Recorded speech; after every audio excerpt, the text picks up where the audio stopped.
अस्सलाम वालेकुम फ्रेंड्स, स्वागत है आपका इस यूट्यूब चैनल जेके स्टडी मटेरियल में। जेके बोस के जितने भी 10th 11th 12th क्लास के स्टूडेंट्स हैं, तो एग्जाम के बाद बहुत से स्टूडेंट्स को यहाँ पर डाउट है कि कुछ पेपर हमारे टफ गए थे, क्या इनके कुछ मार्क्स मिलेंगे या इनकी मार्किंग किस हिसाब से जाएगी, या फिर कुछ क्वेश्चंस आउट ऑफ सिलेबस पूछे गए थे, क्या इनके मार्क्स मिलेंगे या नहीं। तो ये सब चीजें मैंने जेके बोस के ऑफिशियल से दोबारा क्लियर की, जो भी हमारे जेके बोस के सेक्रेटरी हैं या फिर यहाँ पर ज्वाइंट सेक्रेटरी हैं उनसे। तो उनके बाद जो उन्होंने मुझे पूरा सब कुछ समझाया, वो चीजें मैं आपको यहाँ पर बताने वाला हूँ, तो आपने इस वीडियो को एंड तक देखना है। तो जेके बोस के जो ऑफिशियल्स हैं उनसे जो मैंने क्वेश्चन पूछा, वो ये पूछा कि अगर कोई पेपर टफ आता है, देखो इसका आंसर मुझे ऑलरेडी पता था पहले से भी, लास्ट 3 या 4 ईयर से मुझे पता है, बट दोबारा से मैंने उनसे ये क्वेश्चन पूछा, अगर कोई पेपर टफ आता है तो उसका क्या सीन रहता है, उसकी मार्किंग किस हिसाब से होती है, एंड अगर कोई क्वेश्चन आउट ऑफ सिलेबस आता है उसका क्या होगा। तो जेके बोस के जो ऑफिशियल्स हैं उन्होंने बोला कि जेके बोस की regulation number 12 chapter 6 point number 3 में ये चीज मेंशन है। उन्होंने पूरा मुझे रूल के हिसाब से समझाया। ये चीज मेंशन है कि मार्किंग के बाद जब रिजल्ट कमेटी के पास रिजल्ट जाता है, जब वहां पर ये चीज नोटिस की जाती है कि रिजल्ट परसेंटेज बहुत डाउन है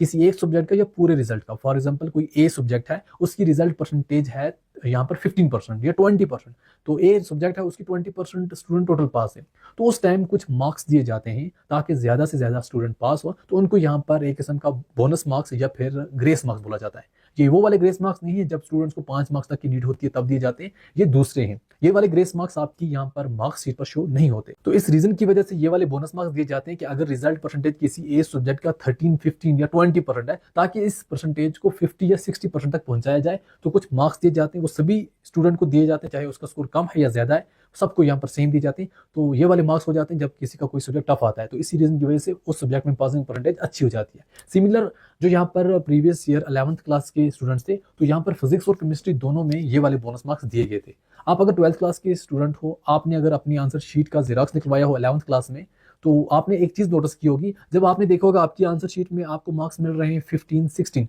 बट आपको रियल में मार्क्स जो दिए गए हैं आपकी मार्क्स शीट पर, वो यहाँ पर 15, 16 नहीं है, वो डायरेक्टली 24, 25 है। ऐसा ही अगर किसी स्टूडेंट को जेरॉक्स में जब वो अपना यहाँ पर मार्क्स चेक करता है, वहां पर तो लिखे हुए हैं 40 मार्क्स, बट उसको दिए गए हैं 50 मार्क्स। तो इस हिसाब से ये वाले मार्क्स हर साल दिए जाते हैं, और जब भी कोई सब्जेक्ट टफ आता है, सबसे ज्यादा पासिंग परसेंटेज भी उसी की होती है। आप यहाँ पर प्रीवियस ईयर का फिजिक्स का 12th क्लास का रिजल्ट भी उठा के देख सकते हैं। एंड अब सेकंड क्वेश्चन जो था वो ये था कि यहाँ पर जब कोई क्वेश्चंस आउट ऑफ सिलेबस पूछे जाते हैं, जैसा कि इस साल बहुत से क्वेश्चंस बहुत से सब्जेक्ट में यहाँ पर तीनों क्लासेस में आउट ऑफ सिलेबस पूछे गए, तो उनका क्या होगा। तो उन्होंने बोला इसकी भी एक कमेटी होती है, जब वो चेक करती है कि यहाँ पर जो हमारा सिलेबस है, हमारा पेपर पैटर्न है, क्या उस हिसाब से क्वेश्चन डाले गए हैं। जब इनके पास शिकायतें जाती हैं, जब उनको लगता है कि पेपर ठीक है तो ठीक है, अगर ठीक नहीं होता, आउट ऑफ सिलेबस क्वेश्चन होते हैं, तो वो पूरा देखते हैं किस किस सब्जेक्ट में, किस किस सीरीज में कितने क्वेश्चन आउट ऑफ सिलेबस हैं, उसी हिसाब से स्टूडेंट्स को मार्क्स दिए जाते हैं। होप आप सभी स्टूडेंट्स को जो भी उनके डाउट्स होंगे वो क्लियर हो गए होंगे। एक बार कमेंट करके जरूर बताना कि आपका कौन सा पेपर टफ गया था।